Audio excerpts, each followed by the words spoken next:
कोल्हापूरच्या महापौरपदी काँग्रेसच्या अश्विनी रामाणे विराजमान झाल्या। त्यांनी भाजपच्या सविता भालकर यांचा 11 मतांनी पराभव केला।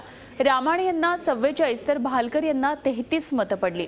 अश्विनी रामाणे या कोल्हापूरच्या 43व्या महापौर ठरलेल्या आहेत आणि या निवडणुकीला शिवसेनेचे 4 नगरसेवक गैरहजर होते, तर उपमहापौरपदी राष्ट्रवादीच्या श्याम मुल्ला यांची वर्णी लागलेली आहे। शिवसेनेचे 4 नगरसेवक या निवडणुकीला गैरहजर होते। अशा प्रकारे अश्विनी रामाणे या नवीन महापौर झाल्यात कोल्हापूरच्या आणि त्यांच्याशी बातचीत केली आहे आमचे प्रतिनिधी प्रताप नाईक यांनी।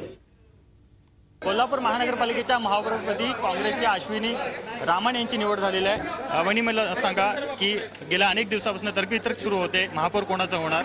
आपण आज महापौरपदी विराजमान झालेला आहे, पहिली आपली माहिती काय, भूमिका काय? खरंच पहिला मी माननीय सतेज पाटील साहेब, तसेच PN पाटील साहेब, विनयरावजी कोरे साहेब, मुश्रीफ साहेब या सगळ्यांचे आभारी आहे, कारण की त्यांनी आम्हाला सहकार्य केलं, राष्ट्रवादी आणि काँग्रेस पक्षाला एकत्र आणलं आणि आम्ही एकजुटीनं काम करण्यासाठी आता इथून पुढे तत्पर पण राहू।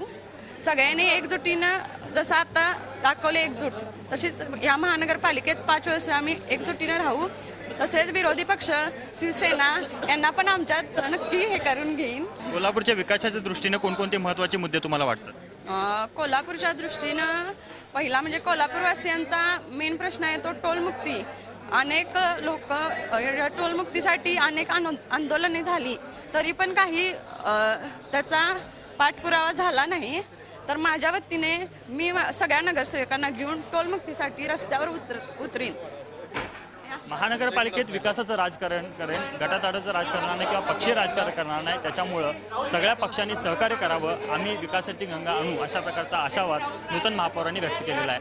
व्हिडिओ जर्नलिस्ट मिथुन राजदेवचा, प्रताप नाईक, झी मीडिया, कोल्हापूर। एकंदरीतच कोल्हापूरमधल्या आजच्या या महापौर निवडीबाबत आणखी चर्चा करूया। आमचे प्रतिनिधी प्रताप नाईक सध्या थेट कोल्हापूरमधून आपल्या संपर्कात आहेत। प्रताप, एकंदरीतच ही महापौर निवडीची प्रक्रिया कशा पद्धतीने पार पडली आणि शिवसेनेच्या भूमिकेविषयी मुख्यतः प्रश्न आहे। महापौर निवडीच्या वेळी शिवसेना हजर होती, तटस्थ राहिली, उपमहापौर पदाच्या वेळी मात्र निवडणुकीमध्ये त्यांनी सहभाग घेतला। काय नेमके शिवसेनेच्या या भूमिकेविषयी सांगाल?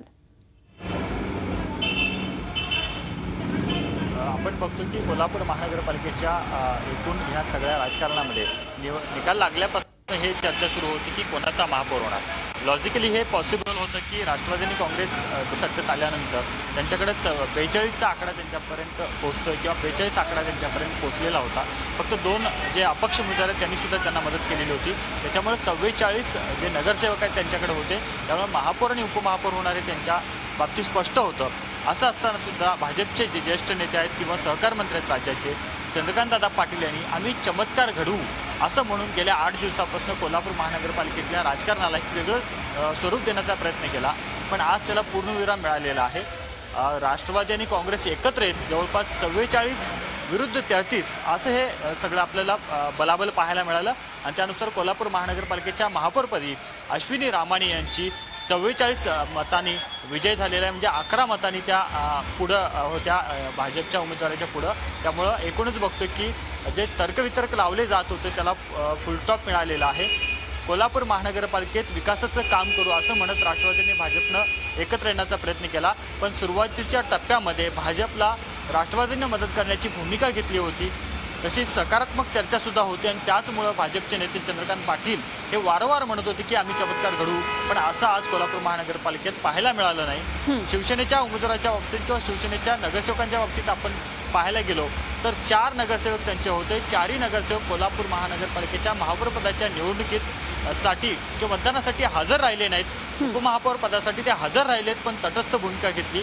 एकूणच आपण बघतो की याच्या पाठीमागचं कारण असं आहे की कोल्हापूर महानगरपालिकेच्या पार्श्वभूमीवर काँग्रेस, सेना आणि भाजपमध्ये मोठ्या प्रमाणात दरी वाढलेली होती आणि त्याचबरोबर चंद्रकांतदादा पाटील वारंवार म्हणत होते की शिवसेना आमच्या सोबतच आहेत, म्हणजे शिवसेनेला कुठेतरी जमेत धरण्याचा प्रयत्न भाजपनं केला आणि त्याच्यामुळे शिवसेनेच्या नेत्यांनी आपल्या नगरसेवकांना तटस्थ राहण्याची सूचना दिली।